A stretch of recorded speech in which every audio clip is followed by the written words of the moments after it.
لە چەند ڕۆژی ڕابردوودا نرخی زەویزار بە شێوەیەکی ناسروشتی لە سلێمانی و دەوروبەری بەرزبوونەوەی بەخۆیە بینیوە، بە تایبەت زەویەکانی دەرەوەی شار. بە جۆرێک هەر پارچە زەویەک نزیکەی 5,000 دۆلار بەرزبوونەوەی بەخۆیە بینیوە. هێشتا نووسینگەکانی مامەڵەکردن بە مڵک و زەویزار بۆیان ڕوون نەبووەتەوە هۆکاری بەرزبوونەوەی کتوپڕی نرخەکان چییە و بۆچی لە ناکاو گۆڕانکاری بەسەردا هات.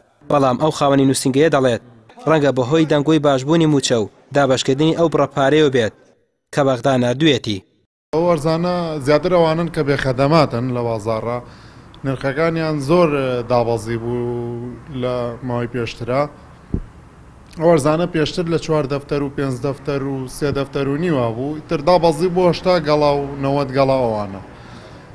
لە کاتێکە کە حکوومەتی عێراقی وتی پارە ئەنێرم و ئەمانە بۆ فەرمانبەرانی هەرێمی کوردستان، لەو حاڵەتە لەپڕ بازار لە ماوەی 1-2 ڕۆژە گۆڕانکاریەکی زۆر سیر ڕووی تێکرد. ئەرزە بۆ بە دەفتەرێ فرۆشتراوە چۆتە 150 وەرەقە 160 وەرەقە. لە چەند نووسینگەیەکی کڕین و فرۆشتنی مڵک و زەویزار لەسەر بەرزبوونەوەی نرخی زەویزار بەدادا چوونمان کرد، بەڵام هەریەکەو بۆ چوونێکیان هەبوو.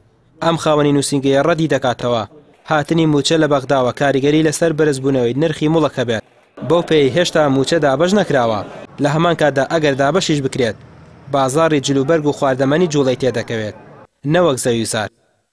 زۆربەی شوێنەکان گۆڕانکاری بەسەرا هاتووە، بە تایبەتی ئەوانەی کە لە دەروەی شەستی و دەرەوەی شارن گۆڕانکاری زۆری بەسەرا هاتووە. بۆ نمونە لە گەڕێکی چوارچرا ئەتوانم بڵێم 5,000 دۆلاری چۆتە سەرواتە 50 وەرەقە بگرە زیاتریش.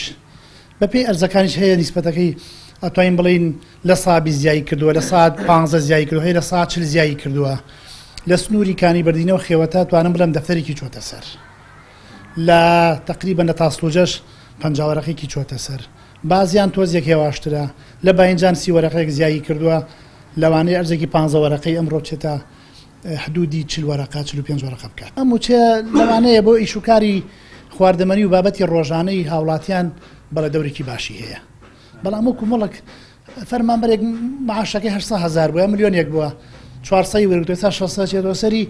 ئەوە کەم و کورتی نوقسانی هەبوو کە فرای بۆش فرای نەکەوێت کە دیسان قەرز و قۆڵەکانی پڕکاتەوە.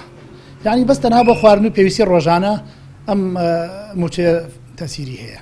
بەپێی بە دواداچوونەکانی پەیام ئەو زەویانەی نرخەکانیان بەرز بۆتەوە بە زۆری کەوتونەتە گەڕەکە دوورەکانی سەنتەری سلێمانی کە بەر لە ساڵی 2014 نرخی 200 مەتر لەو زەویانە نزیکەی 50,000 دۆلار بووە، بەڵام ئێستا بەهۆی قەیرانی داراییەوە نرخەکانیان بۆ 10,000 دۆلار دابەزی.